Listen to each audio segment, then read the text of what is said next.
Turning now to the always hot topic of renewable energy. Australia is home to a raft of rapidly growing clean tech industry, no more so than geothermal or hot rocks energy. So for a look at the industry, how it's tracking and how it will be affected by the renewable energy target, I'm joined now in the studio by Petratherm's Managing Director and Chairman of the Australian Geothermal Association, Terry Kallis. Terry, thanks so much for coming in, really appreciate it. Thank you, Nina. Let's start by digesting a bit what geothermal technology is all about. It's called hot rocks, that's as it's known as. What actually are they? What are the environmental benefits of them? Sure. Well, geothermal energy, as we understand it here in Australia, we refer to it as hot rocks, but geothermal energy around the world, there's 10,000 megawatts of that working, and effectively that's from typically a volcanic or magma source. Here in Australia, the source of heat is different. It comes from the radiogenic breakdown of uranium, thorium and potassium from very large granites. And Australia, having basically 40% of the world's uranium in the middle third of Australia, has an abundance of that resource.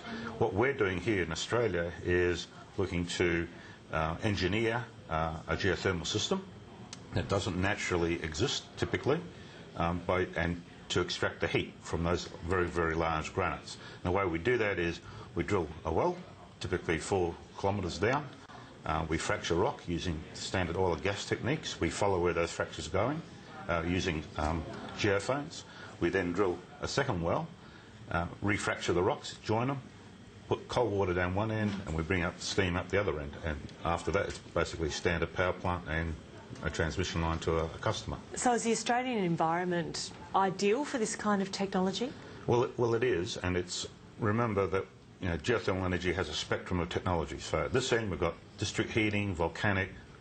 This end is elsewhere in the world has been working for a long, long time. At this end where we're trying to develop it, the technology is still in its concept stage, and we're trying to prove that. But Australia has the key ingredients to make that work. And the key ingredients are basically very large granites.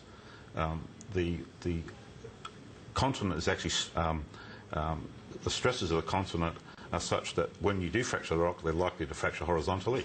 And very positive government support and very positive market support. So what we're doing here basically is going to open up the geothermal energy and give the opportunity to be able to develop it worldwide.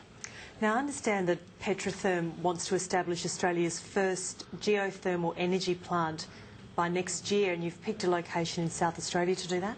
Yes, we have. Our location is in the Northern Flinders Ranges.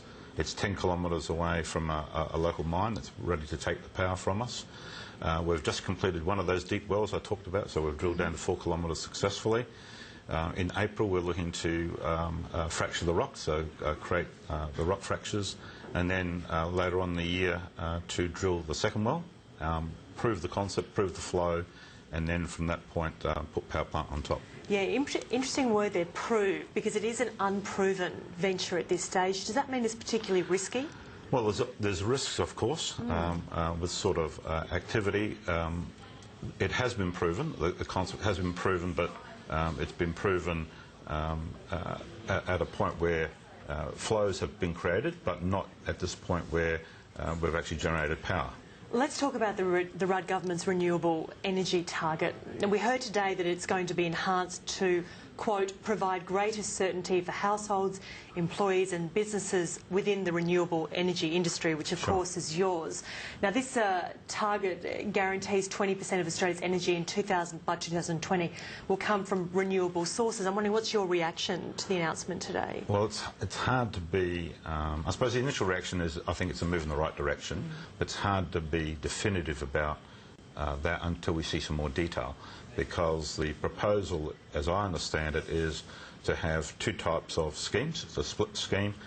One of those will be for solar hot water heaters and solar panels, and that'll provide a $40 a megawatt hour renewable certificate price, capped basically. But the question is, how does that work in terms of the obligations on retailers to take it?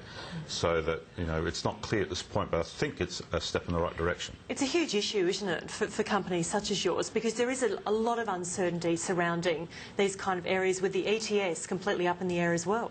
Certainly, although the renewable energy target has been what most renewable energy companies have been basing their investment decisions on. Long term, of course, the CPRS has to be there, as does the emissions trading scheme. And the fact that the REC price, the penalty price, basically was increased significantly, assisted. But in the short term, the flood of solar hot water heaters in there makes it very difficult to justify a price for an investment, particularly in the short term. Not so much in the longer term, but particularly in the short term. Just finally and very quickly, what's your company's outlook for 2010? Well, we're doing a few things. I suppose very soon we'll be announcing to the market a measurement of temperature at our deep well, and that's obviously an important figure for people to understand. In April, as I said earlier, we'll be fracturing the rock, so we'll be creating the reservoir. Toward the end of the year, looking to put a second well in place. And at the same time, we're also developing projects at the other end, the lower risk end of the geothermal sector, with 4 projects in Spain. Busy year. Terry, we're going to have to leave it there. Appreciate your time. Sure, thank you very much. Terry Kallis there. Well, the